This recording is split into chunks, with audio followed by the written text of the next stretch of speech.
Depuis quelques années, un phénomène inquiétant traverse les États-Unis.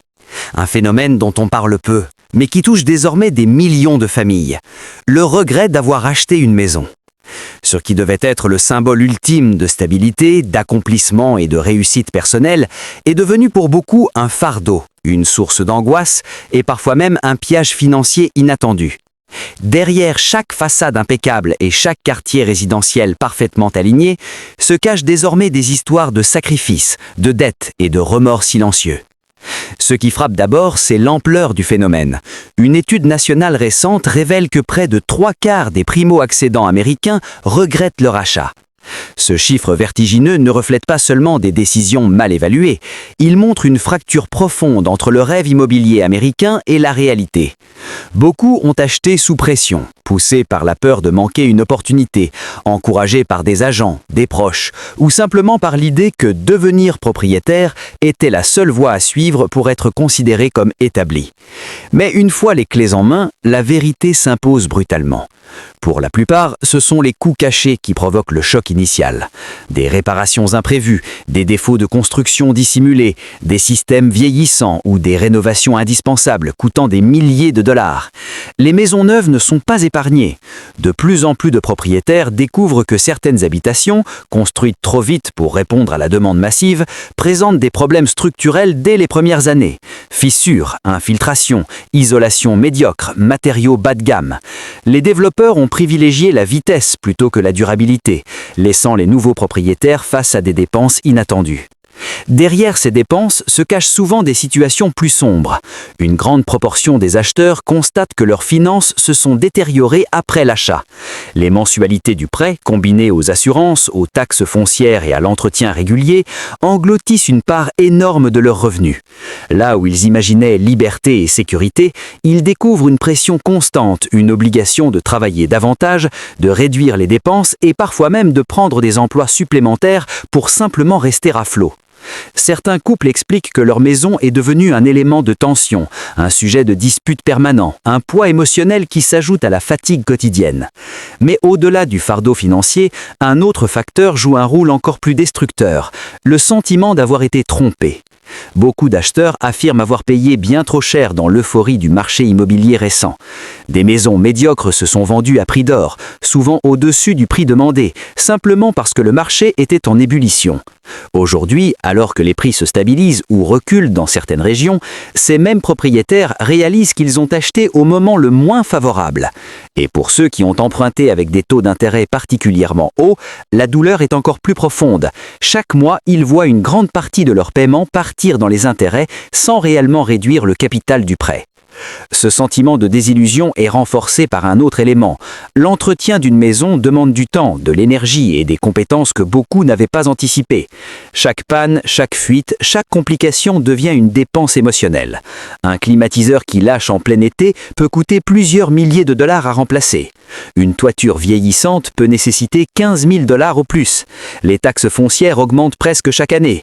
Et pour ceux qui vivent dans des communautés gérées par des associations de quartier, les frais obligatoires peuvent exploser sans prévenir. Beaucoup expliquent qu'ils avaient une vision idéalisée, un foyer paisible, un espace personnel à façonner, un investissement sûr pour l'avenir. Mais la réalité quotidienne a parfois pris une tournure bien différente. Certains se retrouvent isolés dans des quartiers éloignés, des lotissements construits loin des centres urbains, parfois sans services adaptés, sans transport et avec des temps de trajet interminables. L'équilibre entre vie professionnelle et vie personnelle en devient plus difficile, et cette fatigue accumulée ajoute une couche supplémentaire de regrets. Ce qui choque le plus, c'est que ces regrets ne touchent pas seulement les ménages modestes. Même des familles avec un revenu confortable admettent qu'elles ont sous-estimé la complexité d'être propriétaire dans un pays où tout change très vite. Le coût des matériaux, la main-d'œuvre, les assurances maison-habitation, l'énergie et même l'eau dans certaines régions. Les charges cumulées peuvent transformer une maison rêvée en un gouffre financier difficile à assumer. Pour certains, la seule solution est de vendre. Mais vendre une maison dans un marché hésitant n'est jamais simple. Beaucoup perdent de l'argent. Certains se retrouvent avec un prêt supérieur à la valeur actuelle de la maison, une situation particulièrement douloureuse. D'autres n'arrivent jamais à trouver un acheteur, laissant leur vie suspendue, incapables de repartir à zéro. Au fil du temps, cette vague de regrets a modifié la perception même du rêve américain. Là où l'achat d'une maison représentait la stabilité, la sécurité et la réussite, il symbolise désormais l'incertitude, la pression et le doute. De plus en plus de jeunes adultes remettent en question l'idée d'acheter, préférant louer pour préserver leur flexibilité et leur santé mentale. Cette nouvelle génération regarde les difficultés de leurs parents et décide de ne pas reproduire les mêmes erreurs. Et ces choix commencent à transformer profondément le marché et la culture immobilière aux États-Unis. Pour comprendre la profondeur du problème, il faut s'intéresser à ce qui a réellement changé. L'immobilier américain a subi une transformation brutale.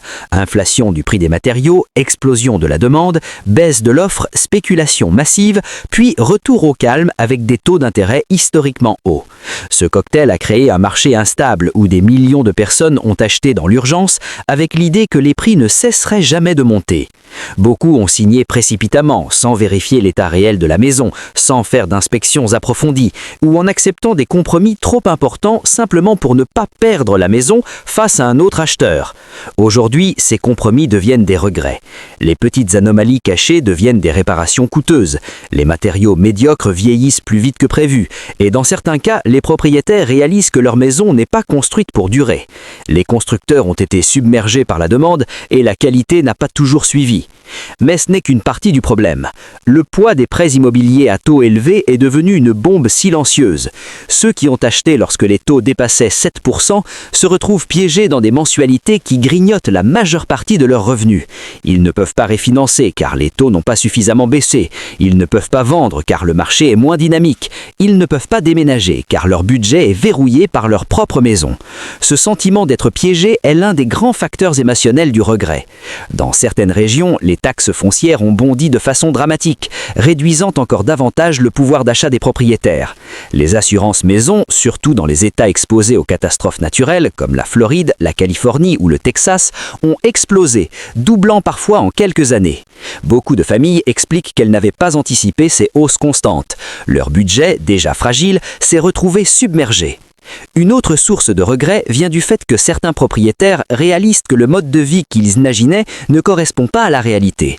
L'entretien d'un jardin, la gestion de l'espace, les réparations, le clénage, le coût du chauffage ou de la climatisation, tout cela représente des dépenses et responsabilités auxquelles ils n'étaient pas préparés.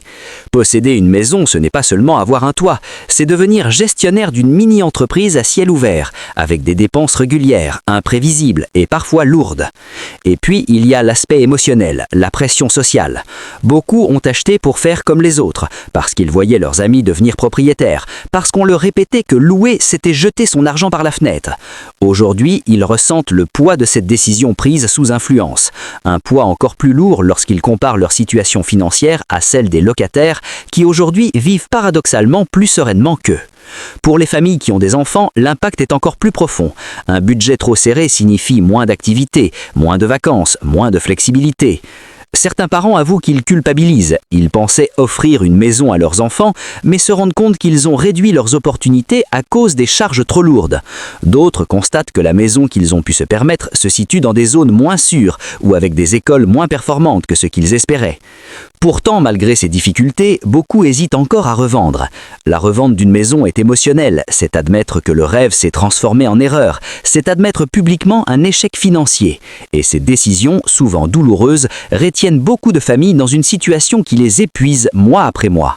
Mais au-delà des regrets individuels, cette vague de regrets révèle une vérité plus large. Le modèle économique de l'achat immobilier aux États-Unis est devenu fragile. Les prix élevés, les taux d'intérêt instables, les coûts d'entretien imprévisibles et la construction rapide a créé un environnement où acheter une maison n'est plus le symbole de réussite qu'il l'était autrefois. La société américaine elle-même commence à s'interroger.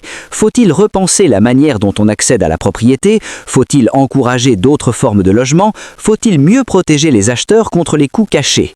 Ce qui est sûr, c'est que le regret massif des propriétaires n'est pas une période passagère. C'est un signal, un avertissement, une conséquence directe d'un marché immobilier déséquilibré.